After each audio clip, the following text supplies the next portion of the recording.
Hey folks, Lenny Lawson here, the car guru, dealing with some frustrating conundrums.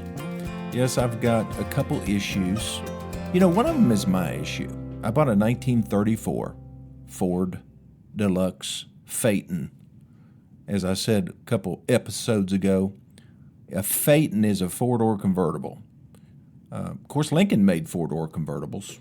That's what Kennedy was riding in on that fateful day in Dallas. I guess they figured out at that point our presidents should not be riding in convertibles. And a lot of companies figured out we should not build four-door convertibles because they're not sporty enough. Well, in 1934, they hadn't figured that out yet. And so I've got a four-door convertible. But I've got a problem that I can't seem to get fixed. And my problem is with the people I bought it from. Now, it's not a really big issue, but let me see what you would think about this. So this car was kind of slow to start. I didn't know that when it was at the auction. It was just something beautiful to look at. When I looked at it in the tent or under the tent, there it was sitting there all shiny and beautiful and everything looked great. I looked the car over. I'm not going to notice if there's one wire that's not where it's supposed to be. That's just too much to expect even from a car guru. So the car went across the auction block. I ended up being the last person with their hand up, and I bought the car. Well, I brought it back. Well, I shipped it back to Greenville, and the battery was dead. So I ended up replacing the battery, and the thing started just fine. However, I sent it to a tech that I use, a friend who knows a lot about old Fords. He's in his mid to late 70s, and he's just a genius when it comes to these old Fords. And he was checking it out, and he said, Lenny, this thing's got a generator on it, but it's unplugged. The wires are unplugged. I mentioned that the other day on my show, too. So I called the auction company, and I said, this just doesn't seem right to me. So I buy this car, and the generator's not even hooked up. He said, well, let me do a little research. He called back. He said, yeah, they unhooked the generator because the wires were smoking on it. I said, well, that's great. Why didn't they announce that or do something about that at the auction instead of selling it like everything was okay? Well, we sell vehicles as is. That was his comment. In other words, buyer beware. Now, 3 years ago, I bought a Porsche at that same auction. And, it was, again, a beautiful car. When I finally got it here, I noticed one thing that had not been announced. This car had had the airbags removed from it. The steering wheel was just a plain old steering wheel with no airbags. And the passenger side airbag, well, it was still in there, but it was disconnected. So I called the same auction company. Now, you would think that I would have enough sense not to buy something else from them, but really they're a high-end auction company, and I understand to a certain degree that it is buyer beware. So that's why you need to show up at the auction early so you can really check the cars out and go over them with a fine-tooth comb, but I didn't do it. And so, but this was different. This was airbags. So I called and I pitched a fit. And I was nice. But I said, this is not right. This should have been announced that the airbags were disconnected. Since that's a safety item, they bought the car back. But apparently, the generator being disconnected on a 1934 Ford does not justify a buyback. And I wouldn't want to sell it back to them anyway. I just think that they should have announced it. And so, I don't know. I probably didn't get anywhere with them. So I say all that to say this. We have a customer in a Hyundai. No, it's a Hyundai. I understand that. But it's a Hyundai. We sold it as is, which is the way a lot of used cars are sold, because it had the remaining factory warranty on it. Now, what does that mean? If a car dealer sells a vehicle as is, but it has the remaining factory warranty, who's going to stand behind repairs that need to be done to that vehicle? That's right, the factory will, because it's still under the factory warranty. We sell it as is because all we're stating by saying that is that there is no dealer warranty. I'm not warranting anything on this vehicle.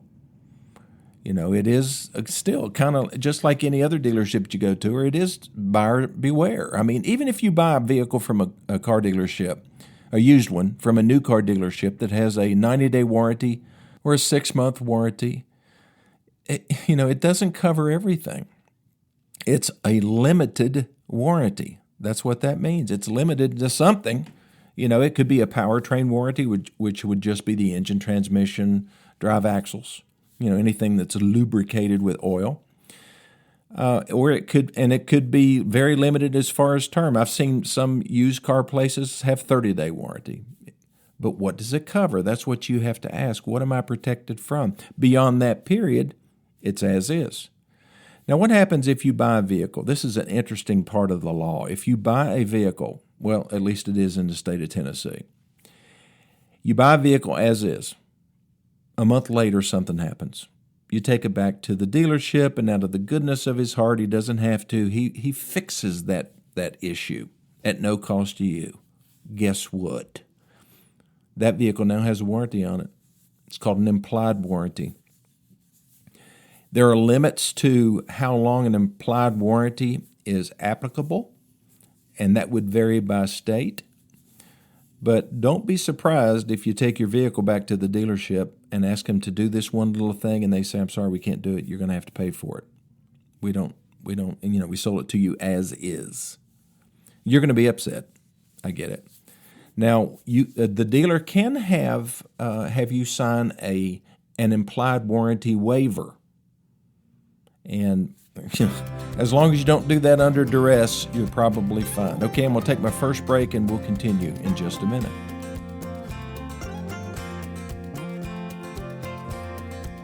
Okay, back to the defective Hyundai.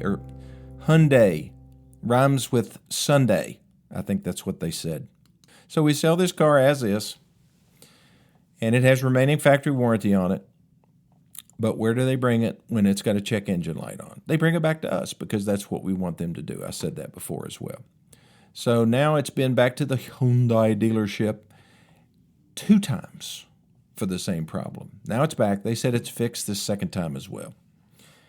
And now the customers want some type of assurance from us that they're not going to have any more problems with it. Well, we can't say that. I mean, how do you tell somebody they're never going to have another problem with the car? That's like putting a warranty on it. So now they're wanting us to either pay for a warranty or them, maybe split the cost for a service contract, something that will protect them for a period of time. They're nervous about the car. Is that a reasonable request? Yes, I think it is. It's probably the same request I would make, except I would have never purchased a Hyundai. I'd rather have a Citroën or a Peugeot, but you have to go to France to buy those. But it is reasonable to make some kind of accommodation to somebody that has had their vehicle dropped off here. They've had to get a loaner car. We've had to take their vehicle out of town to that dealer to get worked on, and they've been without it. If you had just purchased a car and this was going on with you, wouldn't you be upset? I would be. So we need to work with them. And some dealers will, and some won't. Some will tell you to pack sand or pound sand. I can't remember which it is. I had a sales manager say that one time. He was from Texas, and that's the first time I'd ever heard that phrase. And had another sales manager one time who said, "He's tighter than Dick's hat band." And he was from somewhere over in North Carolina. So I've had a time over my career learning all these interesting phrases that people have to describe others or how to tell them to go handle the problem by themselves. But that's not what we're paid to do. We're paid to retain customers. I had to get on my service advisors the other day. And this is just a customer service thing, but when I walk into a business, I expect to see people. And when you drive into my service department, I expect there to be a smiling, happy, helpful service advisor standing there. And so this was a bad day for them because I walked into the service drive. I looked up, nobody there. And how would you feel? You just drove in your little Nissan Rogue, and you get out of your car and you're just kind of looking around and where's everybody? and you're there for like I had my watch. I was there for 2 minutes, and then here she came. And she had delivered a card to a technician, which the technician, I'm sure, appreciated. But that's why we have walkie-talkies. And that's why we have something called the telephone. But there are all kinds of little things that I think frontline employees become desensitized to. And they have to be reminded. It has to be reinforced on a regular basis. I made a list of things today that I kind of went over with my peoples, and I did it in a nice way. I just wanted to remind them of things well, these are all things that were expected of me when I was a service advisor back in the late 70s and early 80s. That was my first job in the dealership. My dad wanted me to work in the service department. He didn't tell me that my first day I'd be cleaning out the ditch in the middle of the service department. I called it a ditch. It had a grate over it, and it was wide enough to get a flat-bladed shovel in and scoop out all the muck. That was day one. And then I graduated to the service desk where I could actually wait on customers. But yeah, I have updated rules for service advisors. Never leave the advisor desks unattended. Use a tag team approach. If you have to leave and are alone, grab a salesperson or a manager to stand there. We're just not completely inundated with personnel. I have about 65 employees here at my dealership that has 2 franchises, Ford and Nissan. So, these are things that I do that I think are important. I think they're important for any business. Number 2, greet customers with a smile, always. Doesn't matter how you're feeling. Doesn't matter what happened at home. That they were not involved in that argument with your wife. So you smile at them and you make sure that they feel welcome. Also, stand up. We have our service advisors have little stools they can sit on, but I don't want them to sit when they're talking to a customer. If you were to walk into my office today and, you had come to visit, I'm going to stand up and get off my rear end and walk around the desk and shake your hand and welcome you in and make sure you sit down, offer you something to drink, and then I might sit down. That's just how my parents taught me. That's being polite. Now, another conundrum that we have in this business, we get a lot of phone calls. Now, if you're calling in on the phone, you don't know if one of the service advisors is busy. You don't know if he's talking to somebody else. You don't know if he went to the bathroom. You don't care. You just want somebody to answer the phone. And see, sometimes we lose perspective. So my service advisors are directed. If they're standing there talking to somebody, that is a priority, but it's not the only priority. They should, now you may disagree with this, but it's just the way it has to be. They have to excuse themselves from the customer for just a minute, pick up the phone, greet that customer, but tell them you're with another customer right now, and you will call them right back. What's their phone number? And then hang it. You cannot just let that phone just languish where they think they're destined forever to listen to music on hold. You have to answer that phone and, just politely tell them that you're with somebody, and they'll understand most of the time. If you don't answer the phone, they might just hang up and call some other business where they do answer the phone. Now, I don't want you to get the impression that my people don't do it right, because they do about 89% of the time. That 11% is what I'm fussing about. And that 11, if you fail 11% of the time, that's not good. Another important thing that I want them to do is update waiters. Sometimes you got somebody sitting in the customer lounge and they're looking at their watch. I wonder what, they said my card would be done 20 minutes ago. You should never have anybody looking at their watch or wondering where the heck you are. They need to be updated on a regular basis, don't you think? I went to my hip surgeon not too long ago, and he flubbed it, or my body flubbed it, and we're going to have to do it again. And so they promptly called me when my appointment came up. The lady came in and my wife was with me. We went back and sat in this little room. You think the doctor's going to be in there in a few minutes, or maybe 15 minutes? No, an hour and 10 minutes we're sitting in that room. And then he finally comes in. Doesn't apologize or anything. That's just not good business. And I think people resent it. I did. But I'm probably going to have him fix my hip again since he did it the first time. And then I explained to them what the most vital rules are to improve customer satisfaction. Number one, be overly proactive in communicating repair status. You know, I've got a watch that my parents gave me when I was 15 years old. My dad had won a trip to, Hong Kong and Singapore. And he took my mom, of course, and they went to Hong Kong. And they were staying at this really nice hotel downtown Hong Kong, and he went down to there was a jewelry store. Well, I don't think it was really a jewelry store. I think they sold a lot of electronics and jewelry and stuff like that. He bought my brother a lens for his Canon camera, and he bought me a Seiko watch and his automatic watch with all the gears and stuff. So, I really wasn't a watch wearer back in the old days, and I was probably a little bit more careless with that watch. I did wear it to college, though. But I eventually stopped wearing it because it stopped working. And I've had that thing forever. Well, I finally decided to check into that watch. I saw it in my drawer one day, and I said, I'm going to see if I can get this thing fixed. So I started checking around. I found this place in Greenville, South Carolina that fixes old Seikos. Come to find out, my old Seiko watch that my dad paid less than $100 for is probably worth about $1,500 today. It's called a Seiko Panda. The Panda is a nickname. So I contacted these people. They don't have a telephone, and they have a really good reputation online. So I made a reservation.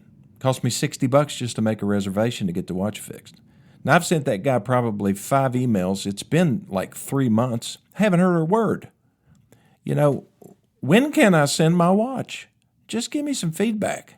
And now I'm almost concerned about sending it to him because, number one, it's valuable. Number two, I don't know if I'll ever get it back. So please, business owners, be proactive. Communicate repair status. Number two, have the vehicle ready when promised. Number three, contacting customers after the repair to ensure satisfaction. This is essential in our business because the manufacturer requires it. They're going to send you a survey, and we want you to fill the survey out and tell them how excellent we were. Because anything less than like a 95 on the scorecard, the factory thinks we're doing a terrible job. And that's a pretty high bar to do it that perfectly, that often. You know what some dealers do? They bribe their customers to fill out the survey, which is totally illegal as far as the manufacturer is concerned, but they do it anyway. I know one of our closest competitors, they have a terrible reputation, but they have a very high CSI. I wonder why. Okay, I'll take my last break. I'll be back here in just a second. Okay, and the last and most important, customer satisfaction booster. Fix it right the first time. If you have to take your vehicle back a second time, it's inconvenient. It messes with your life. And I understand that. And sometimes I just have to make sure that my people are reminded of these fundamentals because they don't always stick. That's one reason why, one of many reasons, that I have an open door policy. It's not only for employees, it's for customers. And I give out my personal cell phone number over the airwaves and on the podcast and on my business cards. I mean, I've had salespeople say, I can't believe you put your cell phone number on your business cards. I said, yeah, well, if you do the same thing, you'll sell more cars. Well, what about your personal life? What personal life? You won't have a personal life if you're not successful in business.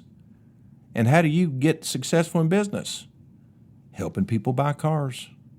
Sell a bunch of them. Keep them coming back. Make yourself available. You have to become their car guy.